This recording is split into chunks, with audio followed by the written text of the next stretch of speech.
everyone, today I'm here to review The Sun Is Also a Star by Nicola Yoon. This is Nicola Yoon's second book, and this is my second book of hers that I've read. I also listened to The Sun Is Also a Star. So everything, I really enjoyed that last year. It wasn't a full 5 out of 5 for me, but I still really enjoyed it. This book, however, this book is hands down my favorite contemporary book of the entire year, and I do not say that lightly. Like, I love contemporary, guys. Like, that is like my jam.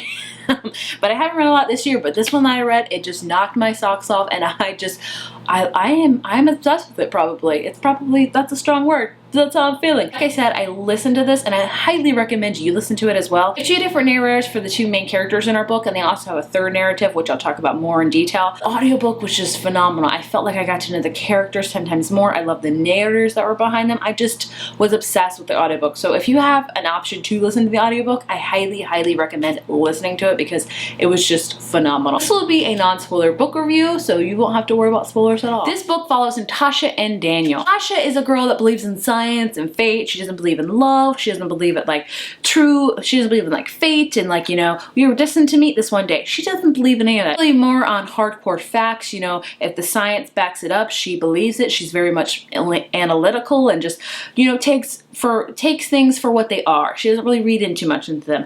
Then we have Daniel, and Daniel is completely the opposite. He is a poet. He is a dreamer. He is a lover. He believes in second chances. He believes in fate. He believes in destiny. And of course, Natasha and Daniel meet and things happen. This book takes place within the span of 24 hours, which I didn't know, and it was an amazing 24 hours of a book, let me tell you. So, like I said, we have these 2 main characters, and I told you one's like sciencey, one's like poet, but there's much more going on to this. Natasha and her family are being deported back home to Jamaica within this book, and it happens within the next day because it takes place in 24 hours.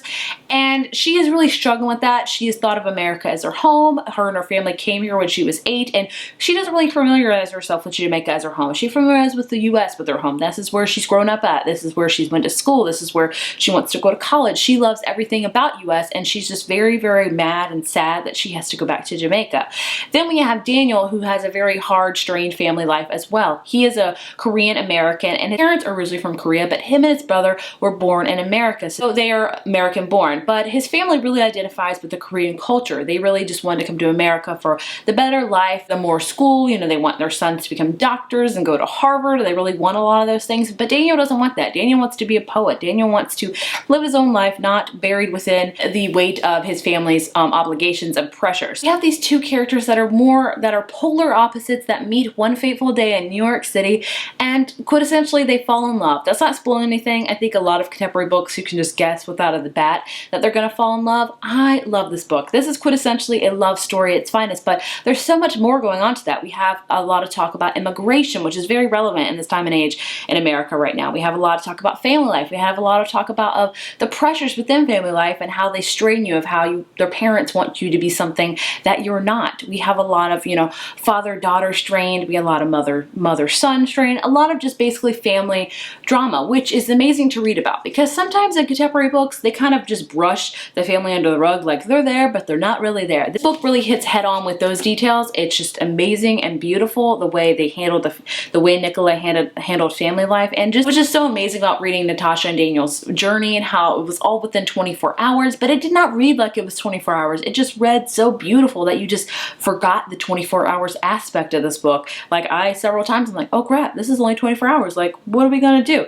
It was just such a beautiful, breathtaking book. I will say this was only like a tiny minor spoiler, if you will. I don't know if it's even a spoiler. This book did leave off on a very open-ended, but I did not hate it, and I'm surprised because I'm usually really against open ends. I'm like, ugh, don't get near me. I do not like open-ended books.